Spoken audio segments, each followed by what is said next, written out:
थाना कैसरबाग क्षेत्र में घटित नाबालिग बच्ची की हत्या के मामले में पुलिस ने त्वरित कार्यवाही करते हुए मुख्य अभियुक्ता को गिरफ्तार कर लिया है। इस सनसनीखेज हत्याकांड की जानकारी मिलते ही पुलिस महकमे में हड़कंप मच गया था। घटना के संबंध में पुलिस उपायुक्त पश्चिमी विश्वजीत श्रीवास्तव ने मीडिया को जानकारी देते हुए बताया कि बच्ची के परिजनों की शिकायत पर मुकदमा दर्ज कर जाँच शुरू कर दी गई थी। पुलिस टीम ने तत्परता से छानबीन करते हुए घटनास्थल से साक्ष्य जुटाए और सीसीटीवी फुटेज, कॉल डिटेल्स और अन्य तकनीकी साक्ष्यों के आधार पर अभियुक्ता की पहचान की। डीसीपी श्रीवास्तव ने बताया कि अभियुक्ता ने हत्या की बात को स्वीकार किया है और पूछताछ में अहम जानकारियां दी हैं, जिससे यह साफ हुआ है कि घटना पूर्व नियोजित थी। पुलिस टीम ने हत्या में प्रयुक्त वस्तु और अन्य सामग्री भी बरामद कर ली है। इस पूरे घटनाक्रम में अपराध शाखा और स्थानीय पुलिस की संयुक्त टीम ने महत्वपूर्ण भूमिका निभाई है। डीसीपी ने बताया कि जल्द ही चार्जशीट दाखिल कर कोर्ट से सख्त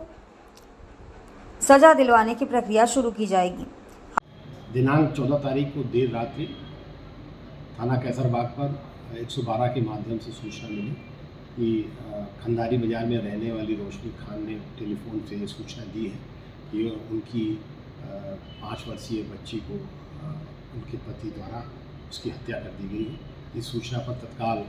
इंस्पेक्टर कैसरबाग और फोरेंसिक की टीम पहुंची थी और वहां पर पहुंचकर घटनास्थल का निरीक्षण कर रोशनी खान की तहरीर पर मृतका की पिता के ऊपर तत्काल एफआईआर पंजीकृत कर दी गई थी। इस संबंध में जब कैसरबाग पुलिस द्वारा तफ्तीश की गई और रोशनी खान के बयान लिए गए और उसके एक पुरुष मित्र जिसका नाम उदित जायसवाल था उसका बयान लिया गया, तो उस बयानों में बहुत सारे विरोधाभास निकले और इस पर पुलिस ने और गहनता से छानबीन की, आस पड़ोस से पूछताछ की, सीसीटीवी फुटेज देखे गए और कई लोगों संबंधित लोगों के कॉल डिटेल्स खंगाले गए, वैज्ञानिक साक्ष्यों का सहारा लिया गया। तो उसमें जो तथ्य आए वो इस प्रकार के थे कि उदित जायसवाल के साथ रोशनी जो है वो लिविंग में रहती थी और इस बात का ये बच्ची विरोध करती थी और कहती थी कि वो अपने पापा के साथ रहना चाहती थी। इस बात से ये दोनों बहुत नाराज़ रहा करते थे। इसके साथ साथ ये भी बात थी कि जो जिस घर में रोशनी रहती थी वो घर इसके पति के नाम था और वो पति से भी जिसके से अनबन चल रही थी उसको भी हड़पना चाहती थी और इससे पूर्व में भी वो अपने ससुराल वालों के खिलाफ एक अभियोग पंजीकृत करा चुकी थी। इन सब चीज़ों की पूरी प्लानिंग करते हुए रोशनी ने 13 तारीख की देर रात्रि में पूरा प्लान बनाया और उसके बाद उदित जायसवाल के साथ मिल के उस बच्ची की हत्या कर दी और उसमें जो हत्या करने से पहले उसको पीटा भी गया, बच्ची को मारा गया और रोशनी द्वारा स्वयं उसके